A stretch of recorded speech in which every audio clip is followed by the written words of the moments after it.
যারা গুলিয়ে চালিয়েছেন, যারা আমাদের সন্তানদের হত্যা করেছেন, কান্নাকাটি করে কোনো লাভ নেই। বাংলাদেশের মানুষ হত্যাকারীদের বিচার করবে এবং সেটাই হবে নতুন বাংলাদেশের প্রথম যাত্রা। বন্ধুরা আমার, আমরা অন্তর্বর্তী সরকারের কাছে আহ্বান জানাই, আপনাদের অনেক জটিল পরিস্থিতি মোকাবেলা করতে হচ্ছে।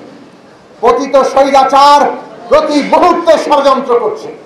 রাষ্ট্রযন্ত্রের মধ্যে বিভিন্ন প্রতিষ্ঠানে তাদের লোকজনরা আছে এবং তারা রাষ্ট্রযন্ত্রকে অকার্যকর করার চেষ্টা করছে।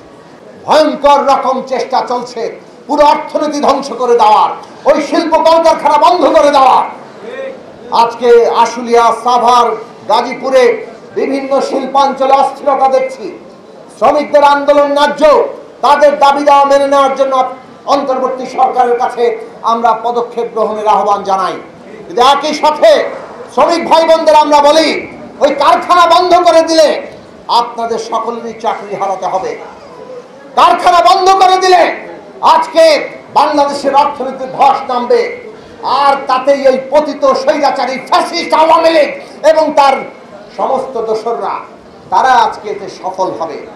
পুরো গণ অভ্যুত্থান এটাকে ব্যর্থ করে দেওয়ার জন্য আজকে ষড়যন্ত্রে লিপ্ত রয়েছে নানান গোষ্ঠী। আমরা দেখতে পাচ্ছি এখন অন্তর্বর্তী সরকার যখন বলেছেন ভারত সরকারের কাছে ওইখান থেকে নানান নির্দেশনা দিচ্ছেন পতিত ফ্যাসিস্ট শেখ হাসিনা, তখন দেখলাম নিজেরাই এখন কথোপকথন করছেন, নিজেদের কল ফাঁস করে মানুষের কাছে বিভ্রান্তি ছড়াতে চেষ্টা করছেন। এই সব বিভ্রান্তি ছড়িয়ে জনগণকে কোনোভাবেই আর বিভ্রান্ত করা যাবে না।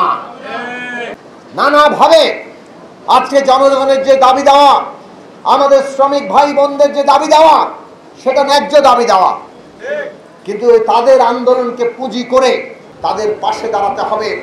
তাদের প্রত্যেকটি পরিবার যে ভয়ঙ্কর ক্ষত তাদের হয়েছে, যা হারিয়েছেন তারা, সেটা তো পূরণ করার কোনো অবস্থা নেই। আমরা সকলে মিলে তাদের পাশে আছি, এটাই তাদের মধ্যে সান্ত্বনা। বাংলাদেশকে ওই গণতান্ত্রিক বাংলাদেশ, গণতান্ত্রিক বন্দোবস্ত, গণতান্ত্রিক সংবিধান, যেখানে আমার মর্যাদা, ন্যায় বিচার, সুযোগের সমতা আছে, এইটা গড়তে গেলে আমাদের ঐক্যবদ্ধ শক্তি লাগবে। যারা বাংলাদেশকে আবার ওই ফ্যাসিস্ট শাসনে নিয়ে যেতে চায় কিংবা তারই পুনরাবৃত্তি চায়, তাদের বিষটা ভেঙে দিতে হবে।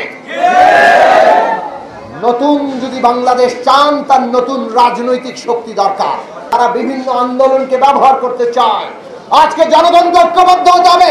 ছাত্র শ্রমিক জনতা ঐক্যবদ্ধভাবে আজকে জনগণের যে অভ্যুত্থান, তার যে বিপ্লবী সম্ভাবনা, তার যে নতুন বাংলাদেশ করার প্রত্যয়, এই সব কিছুকে রক্ষা করার জন্য আমাদের সচেতন জাগরুক থাকতে হবে। আমরা ঐক্যবদ্ধ থাকব যাতে ষড়যন্ত্রকারীরা, কোন রকম ভাবে অন্তর্ঘাত সৃষ্টিকারীরা কোনো ফায়দা তুলতে না পারে। আমরা অবিলম্বে এমন একটা কমিশন, এমন একটা কর্তৃপক্ষ চাই যারা আমাদের সমস্ত শহীদের তালিকা পুঙ্খানুপুঙ্খভাবে করবেন। একজন শহীদ তারা যাতে তালিকা থেকে বাদ না যান, একজন শহীদ পরিবার যাতে কোনোভাবে তাদের মধ্যে কোনো আক্ষেপ না থাকে।